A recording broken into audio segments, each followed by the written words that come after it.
નમસ્કાર વિદ્યાર્થી મિત્રો, કલરવ એજ્યુકેશનમાં આપનું હાર્દિક સ્વાગત છે।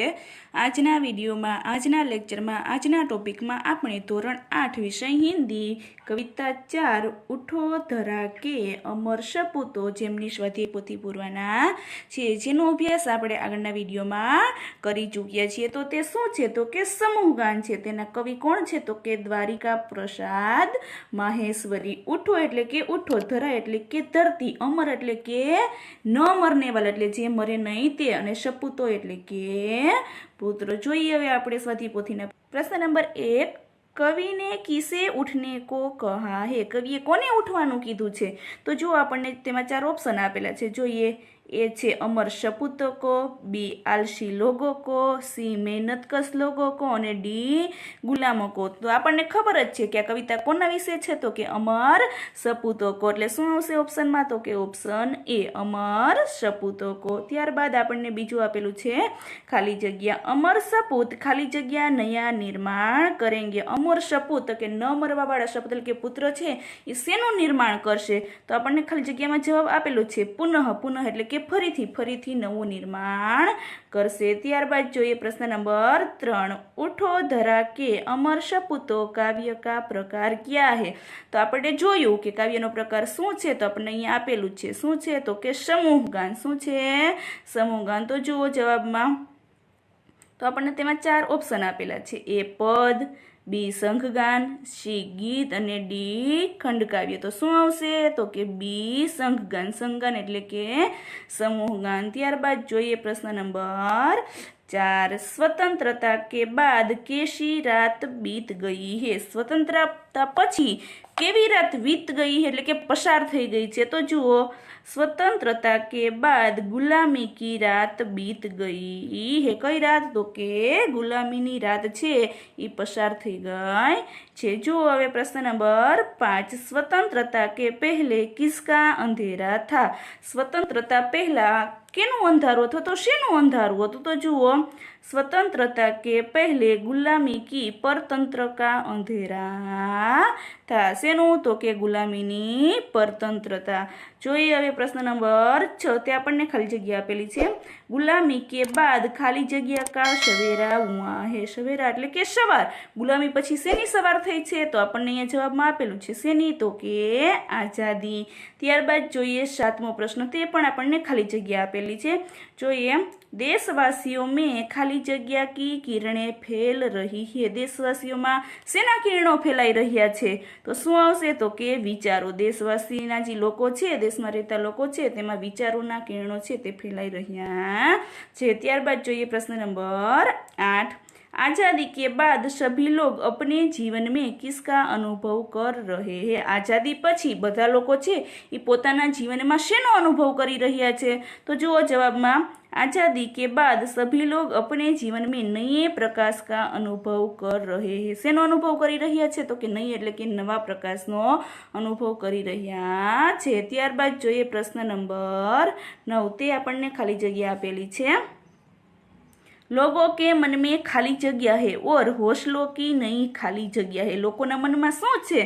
તો પેલી ખાલી જગ્યામાં શું છે? તો કે ઉમંગ છે। લોકોના મનમાં શું છે? તો કે ઉમંગ છે। ઓર હોસલો કી નઈ ખાલી જગ્યા શું? તો કે લહેરે। લહેરે એટલે પણ શું થાય? તો કે ઉમંગ અથવા તો ઉત્સાહ। ત્યારબાદ જોઈએ પ્રશ્ન નંબર 10। તે પણ ખાલી જગ્યા જ છે। आज देशवासी खाली जगह सांस ले रहे हैं। આજે દેશના લોકો છે એ ખાલી જગ્યા શ્વાસ લે રહે, એટલે કેવી રીતે શ્વાસ લઈ રહ્યા છે? તો જુઓ ખાલી જગ્યામાં આવશે ખુલકર। આજે દેશના લોકો છે ખુલકર એટલે ખોલીને શ્વાસ લઈ રહ્યા છે। ત્યારબાદ પ્રશ્ન નંબર 11મો। કવિ કિસમે નહીં મુસ્કાન ભરના ચાહતે હે? મુસ્કાન, મુસ્કાન એટલે આનંદ। કવિ છે એ કોનામાં આનંદ ભરવા ઈચ્છે છે? તો આપણને અહીંયા 4 ઓપ્શન આપેલા છે, એ સુમનો, બી લોગો, સી પક્ષીઓ અને ડી બચ્ચો। તો આપણે અગાઉ કવિતાનો વિડીયો જોઈ ગયા છીએ। તો શેમાં આનંદ ભરવા ઈચ્છે છે? તો ઓપ્શનમાં શું આવશે? તો કે એ સુમનો। ત્યારબાદ જોઈએ પ્રશ્ન નંબર 12। તે શું આપેલું છે આપણને? તો કે ખાલી જગ્યા આપેલી છે, જોઈએ। युग युग के खाली जग्या सुमनो में नई नई मुस्कान भरो। सुमनो એટલે શું થાય વિદ્યાર્થી મિત્રો? તમને ખબર છે તો કે ના. તો શું થાય તો કે ફૂલ. શું થાય? ફૂલ એટલે જે કરમાઈ ગયેલા ફૂલ છે એમાં શું કરવાનું છે તો કે આનંદ ભરવાનું કહે છે. તો ખાલી જગ્યામાં શું આવશે તો કે મુરઝે. મુરઝે એટલે કે કરમાઈ ગયેલા. ત્યારબાદ જોઈએ પ્રશ્ન નંબર 13. देश की आज़ादी के बाद देशवासियों में क्या क्या बदलाव आया? देशनी आज़ादी पछी देशवासियों में शू शू बदलाव आयो, शू शू परिवर्तन आयु? अपने शब्दों में लिखिए. जोईए हवे जवाब में. आज़ादी की नई सुबह में नई चर्चाएं हो रही है. आज़ादी पछी नवी सुबह એટલે કે સવાર આવી તો નવી ચર્ચાઓ થઈ રહી છે. लोग अपने जीवन में नए प्रकाश का अनुभव कर रहे. લોકો છે એ પોતાના જીવનમાં નવા પ્રકાશનો શું કરી રહ્યા છે તો કે અનુભવ કરી રહ્યા છે. આપણે આગળના પ્રશ્નમાં જોયું જ છે કે શેનો અનુભવ કરી રહ્યા હતા લોકો તો કે નવા પ્રકાશનો.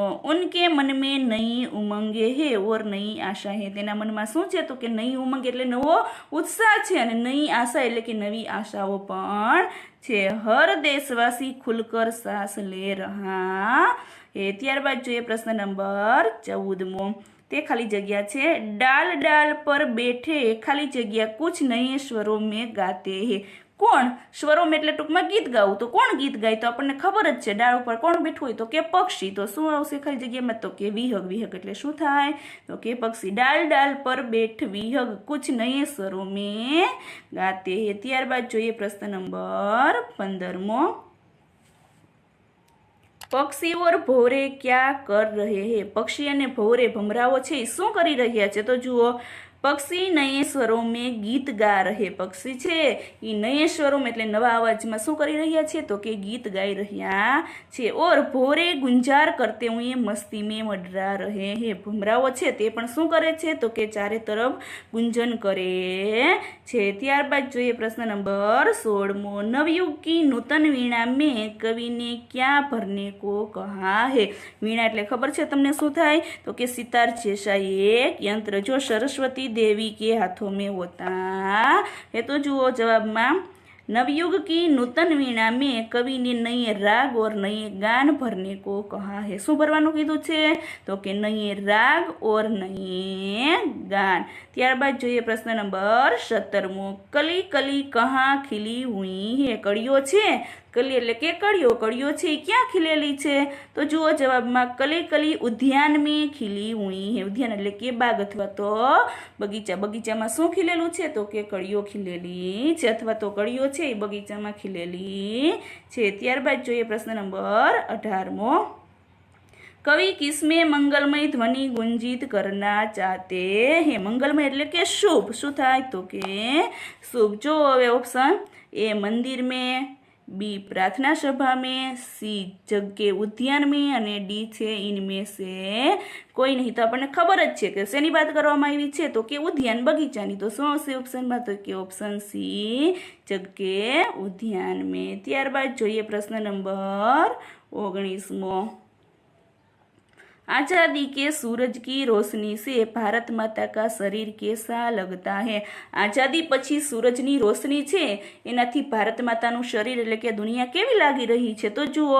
आज़ादी के सूरज की रोशनी से भारत माता का शरीर सुनहरा लगता है. सुनहरा એટલે સોને જેસી ચમકીલી. સોના જેવું શું લાગે છે તો કે ચમકીલું લાગે છે. ત્યારબાદ જોઈએ પ્રશ્ન નંબર 20મો. नूतन मंगलमय ध्वनियों से किसे गुंजित करना है? नूतन मंगलमय એટલે કે નવા જે શુભ કાર્યો છે તેના દ્વારા કોને ગુંજિત કરવાનું કીધું છે તો જુઓ. नूतन मंगलमय ध्वनियों से जगरूपी उद्यान को गुंजित करना है. जगरूपी उद्यान એટલે કે બગીચાને ગુંજિત કરવાનું કહેલું છે. ત્યારબાદ જોઈએ 21મો પ્રશ્ન. તે આપણને ખાલી જગ્યા આપેલી છે. નૂતન મંગલમય ખાલી જગ્યા છે ગુંજિત જગ ઉદ્યાન કરો. તો આપણને અહીં ઉપર આપેલું છે શું આવશે તો કે ધ્વનિઓ. તો ખાલી જગ્યામાં શું આવશે તો કે ધ્વનિઓ.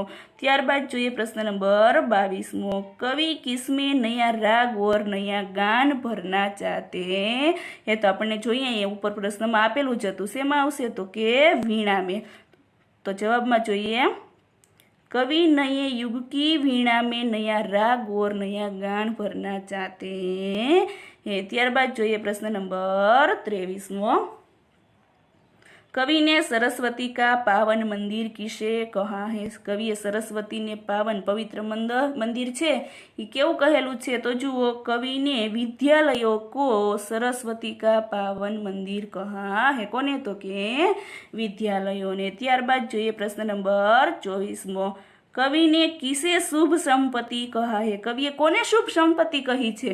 तो जुओ जवाब में, कवि ने सभी विद्याओं को शुभ संपत्ति कहा है। कविए कोने? तो के सभी विद्याओं એટલે કે બધી વિદ્યાઓને સારી સંપત્તિ કહી છે। सरस्वती का पावन मंदिर भी शुभ संपत्ति है। ત્યારબાદ જોઈએ પ્રશ્ન નંબર 25મો।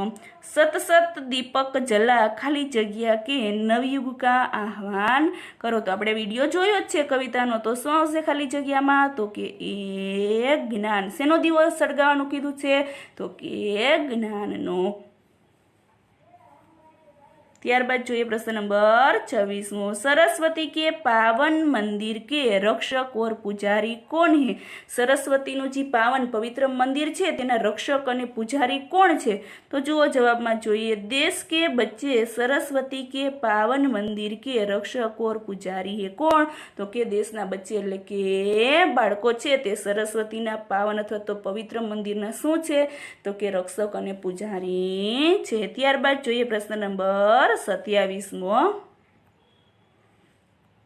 कवि माहेश्वरी जी धरा के अमर सपूतों से क्या चाहते हैं? कवि माहेश्वरी जी से धरा એટલે કે પૃથ્વીના અમર સપૂતો એટલે કે પુત્રો છે તેની પાસેથી શું ઈચ્છે છે? તો જુઓ જવાબમાં જોઈએ, कवि कहते हैं कि सदियों की गुलामी के बाद हमारे देश को स्वतंत्रता मिली है। એટલે સદીઓ ઘણા બધા વર્ષો પછી આપણા દેશને શું મળી છે? તો કે સ્વતંત્રતા મળી છે। कवि चाहते हैं कि देश के युवक स्वतंत्रता के बाद देश का नवनिर्माण करे। कवि એવું ઈચ્છે છે કે આપણા દેશને આઝાદી મળી છે તો હવે દેશ કે યુવક એટલે દેશનો દરેક પુરુષ છે શું કરે? તો કે નવનિર્માણ કરે, એટલે નવું નિર્માણ અથવા તો ફરીથી નિર્માણ करे। लोगों के जीवन में नया उत्साह भरे। लोगों जीवन में शो? तो कि नवो उत्साह એટલે કે उमंग भरे। नए प्राणों का संचार करे। नवा प्राणों शो? संचार એટલે કે फैलावे। युग युग के मुरझाए फूलों को नई मुस्कान दे। युग युग के मुरझाए એટલે જે કરમાઈ ગયેલા ફૂલ છે તેને પણ મુસ્કાન દે એટલે કે આનંદ આપે। जगरूपी उद्यान को मंगलमय वाणी से गुंजित करे। वे तरह तरह का ज्ञान प्राप्त कर देश का भविष्य उज्जवल बनाए। તે જુદા જુદા જ્ઞાન છે તે પ્રાપ્ત કરે અને દેશનું ભવિષ્ય છે તે ઉજ્જવળ કરે। ત્યારબાદ જોઈએ પ્રશ્ન નંબર 28મો। कवि ने देश के सपूतों को क्या संदेश दिया है? कविए देशना पुत्रने શું સંદેશ આપ્યો છે? તો જુઓ જવાબમાં, कवि ने देश के सपूतों को पुनः नया निर्माण करने के लिए। कविए देशना पुत्रने શું કીધું છે? તો કે પુનઃ એટલે ફરીથી નવું નિર્માણ કરવાનું। और मनुष्य के जीवन में नई स्फूर्ति, અને મનુષ્યના જીવનમાં શું? તો કે નવી સ્ફૂર્તિ। और नए प्राण भरने के लिए कहा है, અને નવો પ્રાણ એટલે કે જીવ આપવાનું કીધું છે। जो फूल मुरझाने लगते हैं, जो फूल मुरझाने એટલે કે જે ફૂલ કરમાઈ ગયા છે, उन्हें नई मुस्कान देने એટલે તેને શું? તો કે સારી ઉમંગ આપવી। और वीणा में नया राग और नया गान भरने के लिए कहा है। વીણામાં શું ભરવાનું કીધું છે?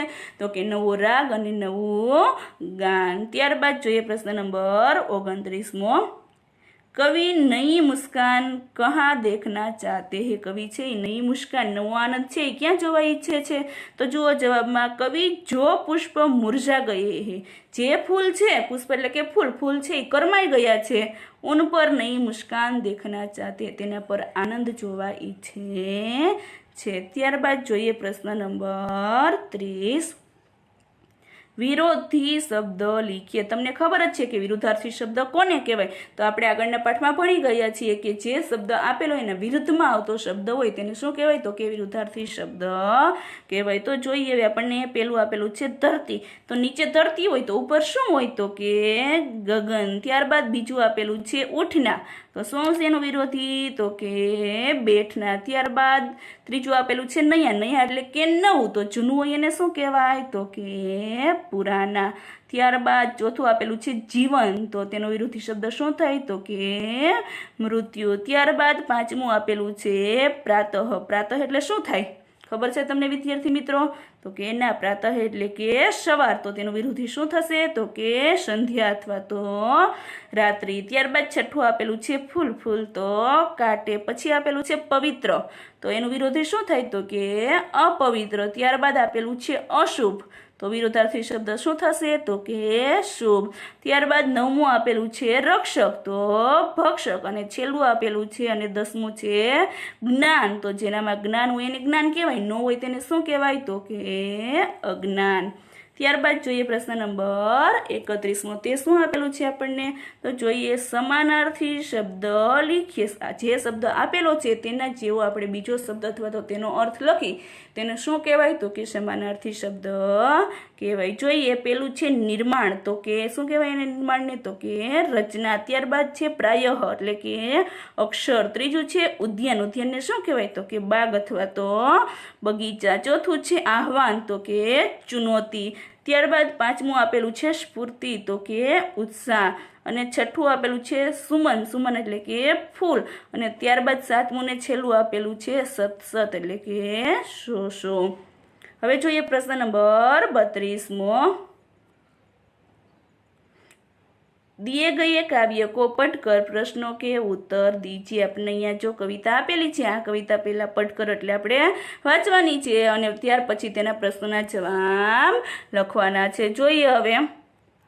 खड़ा हिमालय बता रहा है डरो न आंधी तूफान में. खड़ा એટલે કે ઊભું હિમાલય છે, આપણને બતાવી રહ્યું છે, આપણને જાણ કરી રહ્યું છે. ડરો ન આંધી પાણી મેં, તમે ડરો નહીં. આંધી પાણી એટલે કે આંધી એટલે તુફાન, ગમે એવું તુફાન આવે, ગમે એવું વાવાઝોડું આવે પણ તમે ડરશો નહીં. डटे रहो तुम अपने पथ पर कठिनाइयों तूफानों में. डटे रहो એટલે તમે સ્થિર રહો, પથ એટલે કે રસ્તાઓ પર, તમે તમારા રસ્તા પર સ્થિર રહો. કઠિનાઈઓ તૂફાનો મેં, તમારી પાસે ગમે એવી મુસીબત આવે તો તમે ડરતા નહીં.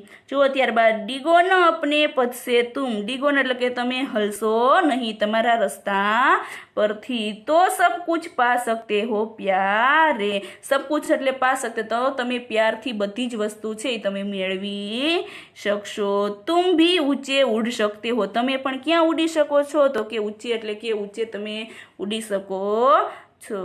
छू सकते हो नभ के तारे. તમે छू सकते हो એટલે તમે આકાશના તારા છે તેને પણ અડી શકો છો. અટલ રહો જો અપને પથ પર. સ્થિર રહો તમે તમારા રસ્તાઓ પર. લાખ મુસીબત આને મેં. લાખો મુસીબત આવે છતાંય તમે તમારા રસ્તા પરથી હટશો નહીં. મિલી સફળતા ઉસકો જગ મેં. સફળતા એવા વ્યક્તિને જગતમાં મળે છે જીને મેં મર જાને મેં. ત્યારબાદ જોઈએ जितनी भी बाधाएं आई. જેટલી પણ બાધા એટલે મુસીબતો આવે. ઉન સબ સે હી લડા હિમાલય. એના દ્વારા કોણ લડી રહ્યું છે? તો કે હિમાલય છે. હિમાલયની પણ ઘણી બધી મુસીબતો આવેલી છે, તે પણ તેની સામે લડી રહ્યો છે. इसलिए તો દુનિયા ભર મેં. એટલા માટે તો આખી દુનિયામાં હુઆ સભી સે બડા હિમાલય. એટલા માટે તો મોટું કોણ છે? તો કે હિમાલય છે. ત્યારબાદ જોઈએ પ્રશ્ન નંબર 1. હિમાલય હमें क्या સંદેશ દેતા હે. હિમાલય છે આપણને શું સંદેશ આપે છે? તો આપણને ખબર છે હિમાલયે શું સંદેશ આપ્યો તો કે ગમે એવી મુસીબત આવે તો આપણે ડરવાનું છે નહીં. તો જોઈએ જવાબમાં હિમાલય હमें डटकर मुसीबतों का सामना करने का संदेश देता है. गમે એવી મુસીબત આવે તો આપણને સામનો કરવાનો સંદેશ આપે છે. ત્યારબાદ જોઈએ પ્રશ્ન નંબર 2. मुसीबत आने पर हमें क्या करना चाहिए. मुसीबत आवे, मुश्किली आवे तो આપણે શું કરવું જોઈએ? તો જોઈએ જવાબમાં मुसीबत आने पर हमें डटकर उसका सामना करना चाहिए. ડર્યા વગર આપણે તેનો શું કરવો જોઈએ? તો કે સામનો કરવો જોઈએ. ત્યારબાદ જોઈએ પ્રશ્ન નંબર 3. કવિને હિમાલય કો સબસે બડા ક્યો કહા હે. કવિએ હિમાલયને સૌથી મોટો શા માટે કહ્યો છે? તો જુઓ હિમાલય સભી બાધાઓ સે લડતા રહા હે. બાધાઓ એટલે કે ગમે એવી मुसीबत आवे तो हिमालय છે તેની સામે લડી રહ્યો છે. इसलिए कवि ने उसे बड़ा कहा है. જોઈએ પ્રશ્ન નંબર 4. इस काव्य का भावार्थ लिखिए. આ કવિતાનો ભાવાર્થ છે એ લખવાનો છે. તો જોઈએ जिनमें अनेक बाधाएं और कठिनाइयाँ आती है. जीवन में એટલે ઘણી બધી મુસીબતો આવે છે અને કઠિનાઈ એટલે કે મુશ્કેલી પણ આવે છે। હમે નિડરતા સે ઉનકા સામના કરના ચાહીએ। ડર્યા વગર તેનું શું કરવું જોઈએ તો કે સામનો કરવો જોઈએ। જો મુસીબતો સે बिना घबराए अपने प्राण और पथ पर अटल रहते हैं वे असंभव को संभव कर दिखाते हैं। તે અસંભવ એટલે કે અશક્ય છે તેને પણ શક્ય કરી શકે છે। જોઈએ પ્રશ્ન નંબર 5 અને છેલ્લો। इस काव्य को योग्य शीर्षक दीजिए। આ કવિતા છે તેને તમારે યોગ્ય શીર્ષક આપવાનો છે। તો જોઈએ इस काव्य का योग्य शीर्षक हिमालय का संदेश है। આપણને ખબર જ છે કે હિમાલય છે એ પોતાનો સંદેશ આપણને આપે છે। તો આ કવિતાનું યોગ્ય શીર્ષક શું છે તો કે हिमालय का संदेश। प्रश्न नंबर 33 संज्ञा किसे कहते हैं। संज्ञा कोने कहे छे तो जुओ जवाब में જોઈએ किसी प्राणी स्थान वस्तु भाव या गुण के नाम को संज्ञा कहते हैं। संज्ञा कोने कहेवाय छे तो आपणे वाक्य आपेલું હોય તો એમાં કોઈ પણ પ્રાણી હોય સ્થાન હોય વસ્તુ હોય ભાવ હોય અથવા તો ગુણ હોય તે શબ્દને શું કહેવામાં આવે છે તો કે સંજ્ઞા કહેવામાં આવે છે। જોઈએ પ્રશ્ન નંબર 34મો। संज्ञा के कितने और कौन कौन से प्रकार है। संज्ञाना કેટલા અને કયા કયા પ્રકાર છે તો જુઓ સંજ્ઞા કે 5 પ્રકાર है। સંજ્ઞાના કેટલા પ્રકાર છે તો કે 5 પ્રકાર છે। આપણે ધોરણ 7 માં 2 જ પ્રકાર આવતા હતા વ્યક્તિવાચક અને જાતિવાચક। તો આ વખતે આપણને 5 પ્રકાર આપેલા છે। જોઈએ પહેલું છે વ્યક્તિવાચક સંજ્ઞા, બીજું છે જાતિવાચક સંજ્ઞા, ત્રીજું છે ભાવવાચક સંજ્ઞા, ચોથું છે દ્રવ્યવાચક સંજ્ञा और પાંચમું છે સમૂહવાચક સંજ્ઞા। तो 5 प्रकार છે કયા કયા તો કે વ્યક્તિવાચક સંજ્ઞા, જાતિવાચક સંજ્ઞા, ભાવવાચક સંજ્ઞા અને કે દ્રવ્યવાચક સંજ્ઞા અને સમૂહવાચક સંજ્ઞા। જોઈએ પ્રશ્ન નંબર 35મો। वाक्य में से संज्ञा शब्द एवं प्रकार लिखिए। આપણને અહીંયા વાક્ય આપેલા છે તેમાંથી તમારે વાક્યમાંથી સંજ્ઞા ગોતવાની છે અને ત્યારબાદ તેનો શું લખવાનો છે તો કે એનો પ્રકાર લખવાનો છે। જોઈએ હવે પહેલું વાક્ય આપણે રમેશ દોડ રહા હે। તો તમને ખબર જ છે કે આપણે કીધું હતું કે શબ્દ હોય એમાં વાક્યમાં શું આપેલું હોય તો કે કોઈ પ્રાણીનું નામ, કોઈ વ્યક્તિનું નામ, કોઈ પણ સ્થાન હોય અથવા તો કોઈ પણ વસ્તુ હોય તેને શું કહેવાય તો કે સંજ્ઞા કહેવાય। તો આપણને વાક્યમાં નામ આપેલું છે। શું નામ આપેલું છે તો કે રમેશ। તો રમેશ શું છે તો કે સંજ્ઞા છે અને તેનો પ્રકાર કયો છે તો કે વ્યક્તિવાચક સંજ્ઞા। ત્યારબાદ જોઈએ બીજું છે ગાય બેઠી હે। તો ગાય શું છે તો કે પ્રાણી છે। તો શું આવશે સંજ્ઞા તો કે ગાય અને ગાયને શું કહેવાય તો કે જાતિવાચક સંજ્ઞા। ત્યારબાદ જોઈએ ત્રીજું નયન ભય કે કારણ જંગલ में नहीं ગયા। તેમાં 3 સંજ્ઞા આપેલી છે આપણને। જોઈએ નયન, જંગલ અને ભય। તો નયન શું છે તો કે નામ છે। તો શું આવશે તો કે વ્યક્તિવાચક સંજ્ઞા। જંગલ, જંગલ શું કહેવાય તો કે એક પ્રકારની જાતિ છે। જંગલના કોઈ ભાગ હોતા નથી એટલે તેને શું કહેવાય તો કે જાતિવાચક સંજ્ઞા। અને ત્રીજું છે ભય, ભય શું કહેવાય ડર કહેવાય। તો ડર છે એ શેમાં આવે તો કે ભાવમાં આવે એટલે શું આવશે તો કે ભાવવાચક સંજ્ઞા। ત્યારબાદ જોઈએ ચોથું સોના કિંમતી ધાતુ હે। તેમાં પણ આપણને 2 સંજ્ઞા આપેલી છે। સોના તો કે દ્રવ્યવાચક સંજ્ઞા અને ત્યારબાદ ધાતુ, ધાતુ શું છે તો કે જાતિવાચક સંજ્ઞા। ત્યારબાદ જોઈએ પાંચમું સરઘસ જા રહા હે। તો શું સરઘસ, સરઘસ એટલે તમને ખબર જ છે સરઘસ એટલે કે ટોળું હોય, સમૂહ હોય, એક વ્યક્તિનું સરઘસ હોતું નથી તો તેને શું કહેવાય તો કે સમૂહવાચક સંજ્ઞા। ત્યારબાદ જોઈએ છઠ્ઠું ગંગા પવિત્ર નદી હે। તો તેમાં પણ આપણને 2 સંજ્ઞા આપેલી છે ગંગા અને નદી। તો ગંગા છે એ શું કહેવાય તો કે નામ કહેવાય એટલે શું આવશે તો કે વ્યક્તિવાચક સંજ્ઞા। અને ત્યારબાદ નદી, નદી શું છે તો કે જાતિવાચક સંજ્ઞા। આપણને એવું નથી કીધું કે કઈ નદી, નદીનું નામ આપેલું છે પણ એ શેમાં આવી ગયું તો કે વ્યક્તિવાચકમાં અને નદી છે એ શેમાં આવશે તો કે જાતિવાચકમાં। જોઈએ હવે 7મું વાક્ય कुत्ता सो रहा है। तो कुत्ता, कुत्ता શું આવશે તો કે સંજ્ઞા કહેવાય। તો એને પ્રકાર કયો આવશે તો કે જાતિવાચક સંજ્ઞા। ત્યારબાદ જોઈએ 8મું વહ દયાલુ હે। તો સંજ્ઞા શું છે તો કે દયાળુ। દયાળુ છે એ શેમાં આવે તો કે ભાવમાં આવે। શેમાં આવે ભાવમાં। તો પ્રકાર કયો આવશે તો કે ભાવવાચક સંજ્ઞા। ત્યારબાદ જોઈએ આપણે 9મું દલ જા રહા હે। દલ, દલ એટલે દલનું ગુજરાતી એવું થાય સમૂહ। તો તો એક વ્યક્તિનો સમૂહ હોતો નથી, વધારે વ્યક્તિ ભેગા થાય તો જ શું થાય તો કે સમૂહ થાય. એટલે કયો પ્રકાર આવશે તો કે સમૂહવાચક સંજ્ઞા. ત્યારબાદ જોઈએ 10મું, અહમદાબાદ બડા શહેર હે. તેમાં બે આપેલું છે, અહમદાબાદ અને શહેર. તો અહમદાબાદ છે શું આવશે તો કે વ્યક્તિવાચક અને શહેર છે શું આવશે તો કે જાતિવાચક. જોઈએ 11મું વાક્ય, મોર નાચતા હે. તો મોર છે શું આવશે તો કે જાતિવાચક સંજ્ઞા. ત્યારબાદ 12મું અને છેલ્લું વાક્ય આપેલું છે, લોહા બહુત કઠોર હે. તો શું આવશે તો કે લોહા અને કઠોર. તો લોહા શેમાં આવશે તો કે દ્રવ્યવાચક અથવા તો પદાર્થવાચક, અને કઠોર છે શેમાં આવશે તો કે ભાવવાચક સંજ્ઞા. ત્યારબાદ જોઈએ પ્રશ્ન નંબર 36મો, કાવ્ય પંક્તિયા પૂર્ણ કીજીએ. આપણે કવિતાનો વિડીયો છે અગાઉ જોઈ ગયા છે, તો આપણે ફક્ત કાવ્ય પંક્તિ પૂર્ણ કરવાની છે. તો જોઈએ પેલી કવિતા છે, ઉઠો ધરા કે અમર સપૂતો, ત્યાંથી પ્રાણ ભરો ત્યાં સુધીની કાવ્ય પંક્તિ પૂર્ણ કરવાની છે. તો જોઈએ હવે કવિતા, उठो धरा के अमर सपूतो पुनः नया निर्माण करो, जन जन के जीवन में फिर से नव स्फूर्ति नव प्राण भरो. ત્યારબાદ જોઈએ બીજી કાવ્ય પંક્તિ, નઈ પ્રાતઃ હે ખાલી જગ્યા સાસ નઈ.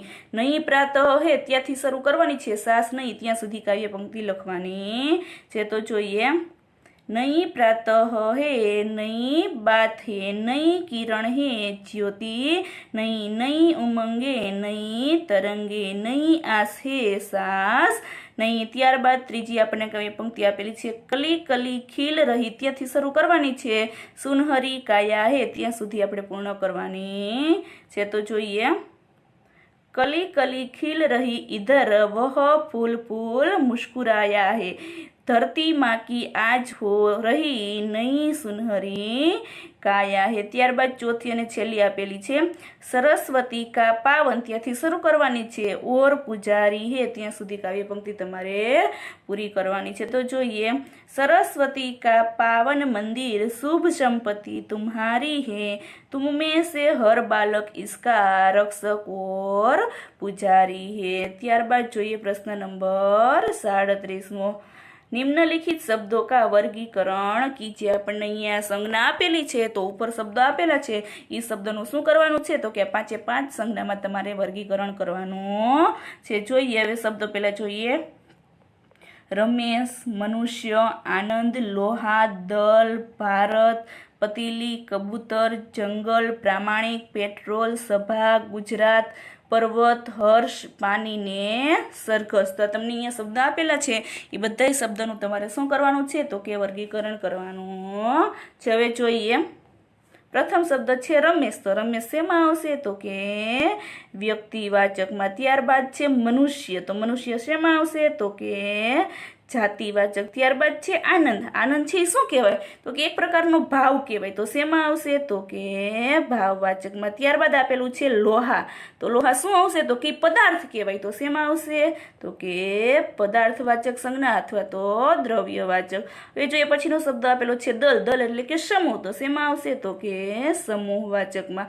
ત્યારબાદ જોઈએ ભારત. ભારત શેમાં આવશે તો કે એક પ્રકારનું વ્યક્તિ કહેવાય. તો શેમાં આવશે તો કે વ્યક્તિવાચકમાં. ત્યારબાદ આપેલું છે પતીલી. પતીલી શેમાં આવશે તો કે પદાર્થવાચકમાં. શેમાં આવશે તો કે દ્રવ્યવાચક અથવા તો પદાર્થવાચકમાં. ત્યારબાદ આપેલું છે કબૂતર. કબૂતર શું કહેવાય તો કે એક પ્રકારની જાતિ છે. તો શેમાં આવશે તો કે જાતિવાચકમાં. ત્યારબાદ આપણને આપેલું છે જંગલ. જંગલ શેમાં આવશે ખબર છે તમને તો કે એ એક પ્રકારની શું છે તો કે જાતિ છે. એટલે શેમાં આવશે તો કે જાતિવાચક. ત્યારબાદ આપેલું છે આપણને પ્રામાણિક. તો પ્રામાણિક એ શું કહેવાય તો કે ભાવ કહેવાય. એટલે શેમાં આવશે તો કે ભાવવાચકમાં. ત્યારબાદ શું આપેલું છે તો કે પેટ્રોલ.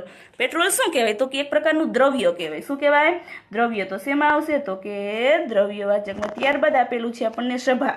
તો આપણને ખબર જ છે વિદ્યાર્થી મિત્રો, સભા છે એ એક વ્યક્તિ દ્વારા થતી નથી, વધારે વ્યક્તિને ભેગા કરી તો જ આપણે સભા કરી શકીએ છીએ. તો શું આવશે તો કે સમૂહવાચકમાં. ત્યારબાદ આપણને આપેલું છે ગુજરાત. ગુજરાત શું છે તો કે વ્યક્તિ કહેવાય. એટલે શેમાં આવશે તો કે વ્યક્તિવાચકમાં. ત્યારબાદ આપણને આપેલું છે પર્વત. પર્વત શું કહેવાય તો એક પ્રકારની જાતિ કહેવાય. તો શેમાં આવશે તો કે જાતિવાચકમાં. ત્યારબાદ આપેલું છે હર્ષ. હર્ષ શું છે તો કે છોકરાનું નામ છે. તો શેમાં આવશે તો કે વ્યક્તિવાચક અથવા તો ભાવવાચક ભાવવાચકમાં હર્ષ એટલે કે ઉમંગ, આનંદ પણ થાય, એટલે વ્યક્તિવાચકમાં આવશે અને ભાવવાચકમાં પણ આવશે। ત્યારબાદ આપણને આપેલું છે પાણી। તમને ખબર છે પાણી શું કહેવાય? તો કે દ્રવ્ય કહેવાય। તો શેમાં આવશે? તો કે દ્રવ્યવાચકમાં। ને છેલ્લો શબ્દ આપેલો છે સરઘસ। તો આગળ આપણે વાક્યમાં જોયું કે સરઘસ છે એક વ્યક્તિનું હોતું નથી, સમૂહમાં સરઘસ હોય એટલે શેમાં આવશે? તો કે સમૂહવાચકમાં। ત્યારબાદ જોઈએ પ્રશ્ન નંબર 38મો। मेरे स्वप्न का भारत विषय पर अपनी नोटबुक में निबंध लिखिए। मेरे स्वप्न का भारत एना विषय पर तमारे શું કરવાનો છે? તો કે નિબંધ લખવાનો છે। પણ શેમાં લખવાનો છે? તો કે તમારી નોટબુકમાં। જોઈએ હવે નિબંધ। भारत एक बहु सांस्कृतिक, बहुभाषी और बहुधार्मिक देश है। भारत છે એ એક શું છે? તો કે सांस्कृतिक, बहुभाषी અને धार्मिक देश છે, जिसने पिछली शताब्दी में विभिन्न क्षेत्रों में स्थिर प्रगति देखी है। पिछली એટલે ગયા વર્ષોમાં શું? તો કે જુદી જુદી પ્રગતિ થઈ છે તે તેમણે જોઈ છે। मेरे सपनों का भारत वो भारत है जो इससे भी अधिक गति से प्रगति करे। એટલે મારા સપનાનું ભારત એવું ભારત છે કે આનાથી પણ વધારે શું કરી શકે? તો કે પ્રગતિ કરે। और जल्द ही विकसित देशों की सूची में शामिल हो। ત્યારબાદ જોઈએ પછીનો પેરેગ્રાફ। भारत देश खुद में ही एक समृद्ध सांस्कृतिक विरासत है। विभिन्न जातियों और धर्मों के लोग इस देश में शांति से रहते हैं। विभिन्न એટલે અલગ અલગ જાતિના અને ધર્મના લોકો છે એ આ દેશમાં કેવી રીતે? તો કે શાંતિથી રહે છે। हालांकि ऐसे लोगों के कुछ समूह हैं जो अपने निहित स्वार्थों को पूरा करने के लिए लोगों को भड़काने की कोशिश करते हैं, जिससे देश की शांति में बाधा आ जाती है। बाधा એટલે કે જેના કારણે દેશની શાંતિમાં શું આવે છે? તો કે रुकावट, विघ्न अथवा तो मुसीबत आवे છે। मेरे सपनों के भारत में इस तरह की विभाजनकारी प्रवृत्तियां की कोई जगह नहीं होगी। यह ऐसा स्थान होना चाहिए जहाँ विभिन्न जाति समूह एक दूसरे के साथ एकदम सही तालमेल में रहते।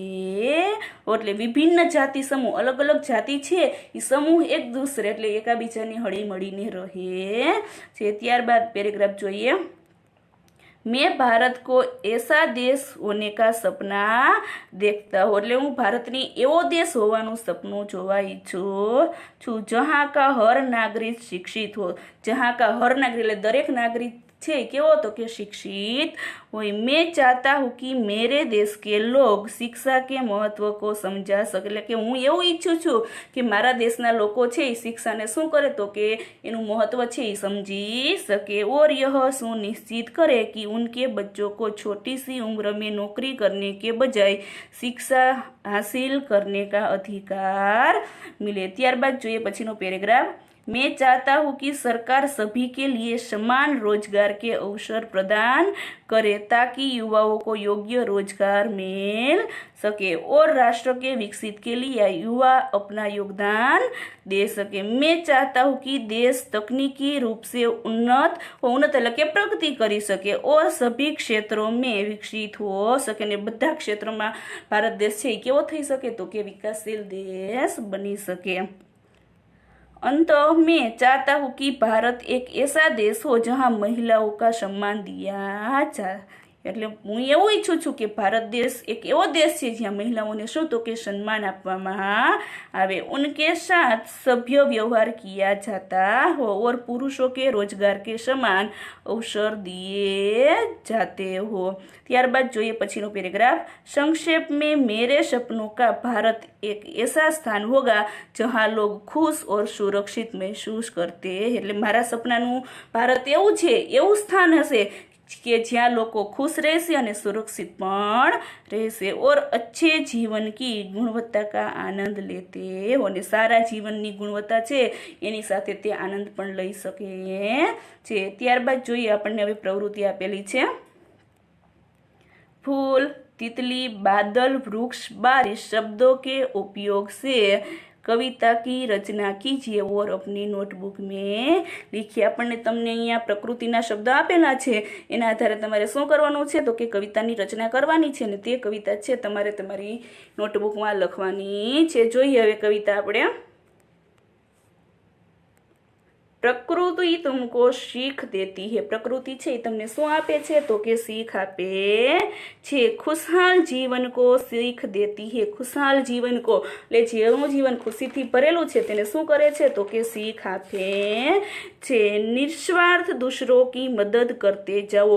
निस्वार्थ स्वार्थ कर्या वगर तमे बीजा व्यक्तिनी शू करो तो के मदद करो। वृक्षों की तरह दूसरों को छाया देते। वृक्षो छे ते आपणे शू आपे छे तो के छाया पण आपने आपे छे। त्यारबाद जोईए फूलों की तरह खुशबू बिखरते जाओ। बिखरते जाओ એટલે કે બહાર ફેલાવો। ફૂલો છે એ પોતાની સુગંધ છે એ કેવી સરસ બહાર ફેલાવે છે તો તેવી જ રીતે તમે પણ આ જીવનમાં કેવી રીતે રહો તો કે આનંદથી તમે રહો। ત્યારબાદ જોઈએ एक दूसरे के चेहरे पर मुस्कान लाते जाओ। एकाबीजाना चेहरा पर शू तो के मुस्कान एटले आनंद लाववानुं कहे छे।